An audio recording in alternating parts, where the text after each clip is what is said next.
Hello hello director BV Vinayak గారండి? అవునండి sir నేను ఎవరు? సీను గానేపూడి సార్, అమెరికా నుంచి మాట్లాడుతున్నాను. నేను ఎన్ఆర్ఐ ప్రొడ్యూసర్ అండి. అవునా, ఏ సినిమా ప్రొడ్యూస్ చేశారు? అంటే ప్రొడ్యూస్ చేద్దామని ఇప్పుడు కాల్ చేశాను సార్. చెప్పండి సార్, నా దగ్గర ఒక 175 డేస్ నడిచే కథ ఉంది సార్. మీరు రైటరా ప్రొడ్యూసరా? అబ్బాయి రైటర్ కావాలని ఉద్దేశం లేదు కానీ అంటే ప్రొడ్యూసర్గా ఒక స్మాల్ ఇన్వాల్వ్మెంట్ అనమాట. మీరు తొందరగా విషయానికి రండి, నేను బిజీగా ఉన్నాను. అబ్బాయి పర్లేదు సార్. సార్, మీరు పేరు కూడా వినుండరు. రీసెంట్ గా నేను pirates of Caribbean curse of black pearls అనే సినిమా చూశాను సార్.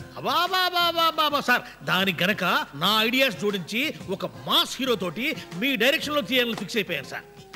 సార్ ఒకసారి నా ఐడియాస్ జోడించిన తర్వాత నేను మీకు ఫుల్ ఫ్రీడమ్ ఇచ్చేస్తాను సార్. ఏంటి ఆ సినిమా పేరు మళ్ళీ చెప్పండి?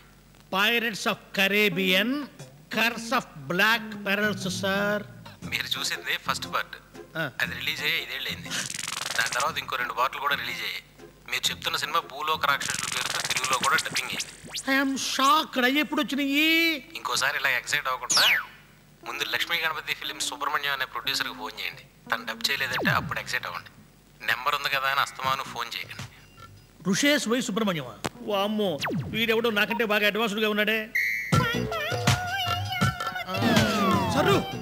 సర్రు నిన్ను హీరోయిన్ గా పెట్టి సినిమా తీయడానికి ది గ్రేట్ విన్ని ఒప్పుకున్నాడు. సర్రు ఎవరా విను?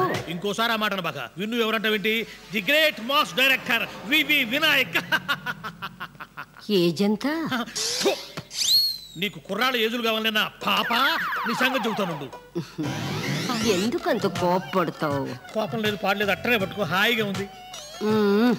అవును, కేకేతో వెళ్ళిన మీ మేడం ఇంకా రాలేదేంటి? అదే నీ టెన్షను. ఏంటి సర్రు యూత్ అంటావే గాని యూత్ లాగా ఆలోచించమే. అంటే కేకేకి పెళ్ళాం పోయి చాలా కాలమై ఆ అమ్మాయికి అసలు పెళ్ళే కాలేదు. ఇద్దరు కలిసి కారులో ప్రయాణం చేస్తున్నారు. కారు స్పీడ్గా వెళ్తుంది. డ్రైవర్ సడన్ గా బ్రేక్ వేశాడు. ఇద్దరు ఒకరి మీద ఒకరు పడ్డారు. నువ్వు పడవే? అబ్బో, ఈ కారం అమ్మాయి ఇట్లా పడలేరు. కొంచెం స్టీరింగ్ పట్టుకో. ఆ అమ్మాయి గొలుసెళ్ళి కేకే గుండీకి చుట్టుకుంది. దాన్ని తీసే నెపంతో ఇద్దరు ఎంత దగ్గరైపోయారు. కట్ చేస్తే సాంగ్.